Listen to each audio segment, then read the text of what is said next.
Eu não temerei. O medo é o assassino da mente. O medo é a morte pequena que traz obliteração total. Enfrentarei meu medo. Não permitirei que ele passe sobre mim e através de mim. Depois que ele se for, voltarei minha visão interna para sua trilha. Por onde o medo passou, nada restou. Apenas eu permaneço.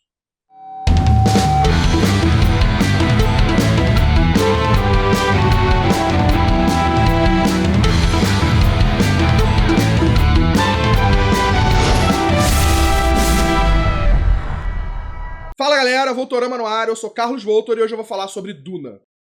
Duna de Frank Herbert é um livro de 1965, uma ficção científica que mudou um pouco o que era o panorama de ficção científica na época. Ele ganhou vários prêmios de literatura. Frank Herbert escreveu ainda 5 livros depois desse, tá? Só que o primeiro livro ele é fechado, ele pode ser lido independente de todos os outros. Os outros livros são muito bons, eles continuam a história de uma maneira muito boa, mas o primeiro ele é sensacional. Duna não é um livro somente de ficção científica. Ele trata de religião, de humanidade, de sociedade, de temas que ainda são muito pertinentes hoje em dia. Se você substituir os temas principais do livro, como a especiaria, o planeta deserto, você pode substituir isso tranquilamente pelo petróleo, pelo Oriente Médio. Você traz o cenário do livro para os dias atuais. Você tem a corrupção política, você tem ali um grupo de pessoas tentando fazer o que é correto, mas sendo sabotada pelos outros que querem poder e dinheiro. E isso é tratado de uma forma muito realista e de uma forma muito atual dentro desse livro. Ele é uma leitura difícil, um pouco complicada, porque você tem que ficar o tempo inteiro indo um glossário para poder identificar termos que são citados no livro. Só que alguns termos, você acaba tendo alguns spoilers nesse glossário, mas você tem que ter essa referência, você tem que ir lendo essas referências para compreender ao máximo a história e o que está acontecendo. Duna, ela acompanha a história de Paul Atreides, o filho de Leto Atreides, da Casa Atreides, tá? Eles acabam ganhando o direito de ir até Arrakis, o planeta Duna, que é onde o único lugar que é produzida a especiaria. Ele é um dos planetas mais importantes do universo por causa disso. Essa especiaria ela é utilizada para permitir a viagem espacial, porque os computadores foram banidos, você não existe inteligência artificial. Tudo isso acontece por causa de uma guerra no passado. Viajantes com premonições ativadas por essa especiaria que permitem que a viagem no espaço seja possível, né? Que permite que eles possam navegar as estrelas, os planetas, sem causar nenhuma destruição. E todo o plot da história envolve o domínio desse planeta, aquele que controla a especiaria controla o universo. E é basicamente isso que o livro trata.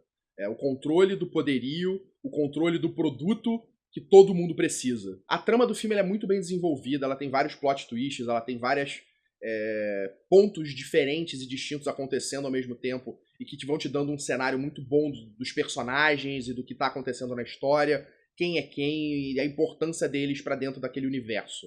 O Império possui várias casas que controlam planetas próprios e são regidas por um imperador quase num sistema feudal. Quando os Atreides são designados pelo imperador para ir a Duna e tomar o lugar do controle do planeta dos Harkonnen, seus inimigos, né, diretos, toda a trama começa a partir daí, né, sobre a vinda desse novo grupo, dos Atreides, para tomar conta do planeta que o Império inteiro depende.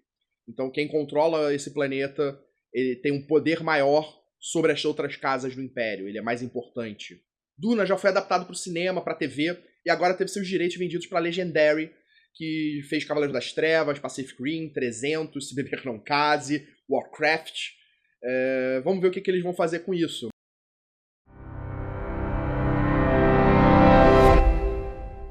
Então, o primeiro filme de Duna, que foi em 1984, dirigido pelo David Lynch, não foi bem aceito, sendo um fracasso de crítica e público. Lynch alegava que o estúdio não tinha dado liberdade para ele e não ter dado para ele o corte final do filme. Várias outras versões desse filme saíram, mas o filme ele não foi tudo aquilo que se esperava. Ele hoje é considerado um cult, mas ele não consegue transpor perfeitamente o que é Duna pro cinema.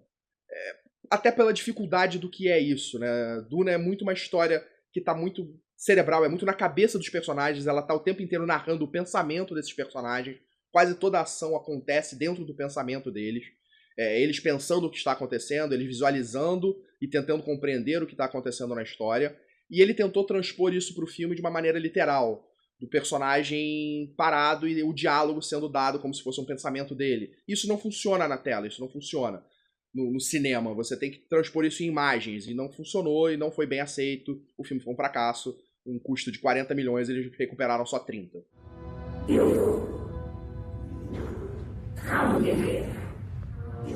She's using the voice. No. Some strength there. Surprising. Uma coisa interessante é que antes desse filme ter saído, houveram várias tentativas de levar Duna ao cinema. Uma delas foi pelo diretor Alejandro Jodorowsky, um cineasta chileno que morava na França e realizou uma produção ambiciosa que tinha desde Salvador Dalí, Orson Welles, Mick Jagger, David Carradine no elenco, e contava com trilhas sonoras do Pink Floyd, Magma, tinha Dan O'Bannon fazendo efeitos visuais, o H.R. Giger, o Jan Johad, que era o Moebius, fazendo parte da arte, Chris Fox, que vários conceitos desses caras que criaram para esse filme do Duna, para essa tentativa de fazer Duna, acabaram indo parar no Alien, do Ridley Scott, e criaram todo aquele universo do Alien por causa desse material que foi desenvolvido pro Duna do Jodorowsky. Tem um documentário que saiu agora em 2013.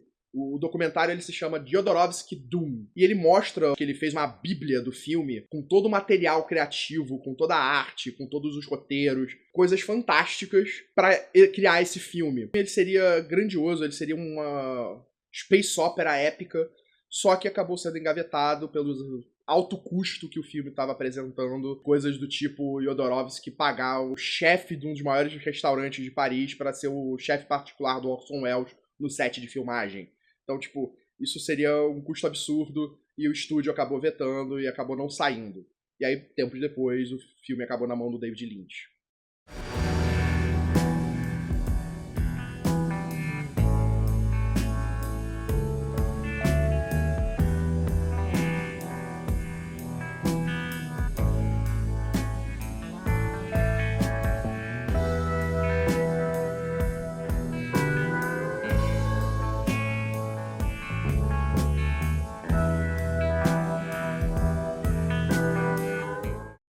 Em 2000, o Sci-Fi Channel, numa empreitada de começar a lançar minisséries sobre ficção científica, acaba lançando sua primeira, que foi Duna, de Frank Herbert.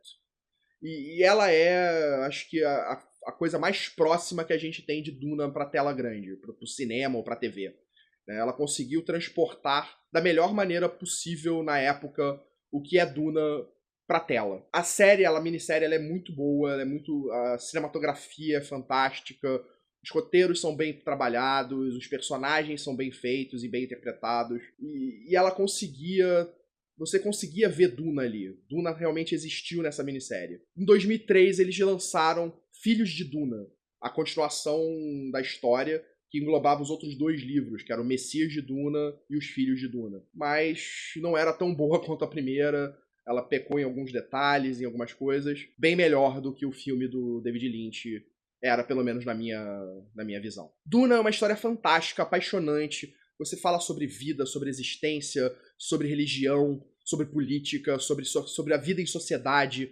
Eu acho que é um livro que merece ser lido, ele merece ser apreciado. Se você gostar desse livro, gostar dessa história, você tem que ler os outros. Você tem, depois do Duna, que é uma história fechada e independente, você tem o Messias de Duna, os Filhos de Duna, Imperador Deus, os hereges, as herdeiras, que vão trilhando e apresentando um cenário maravilhoso. Né? Por isso até ele acho que é conhecido até como o Senhor dos Anéis da ficção científica. Ele te apresenta um universo completo, né? Um mundo, ou vários mundos, de forma coesa e de compreensiva. Consegue visualizar e vislumbrar todo esse universo criado por Frank Herbert. É isso, galera. Eu acabei me empolgando com essa notícia da Legendary tendo comprado os direitos e tive que fazer um vídeo falando um pouco sobre Duna. Eu ainda quero destrinchar melhor o primeiro livro, quem sabe falar sobre a série inteira de livros, falar mais sobre a minissérie, que também é muito boa. Mas já deixo aqui a dica, veja Duna, leia Duna, aprecie Duna, porque ele é muito bom, é maravilhoso. Até a próxima, assina o canal, dá o seu ok, dá o seu comentário, pra eu saber o que vocês querem mais. E é isso. Até mais.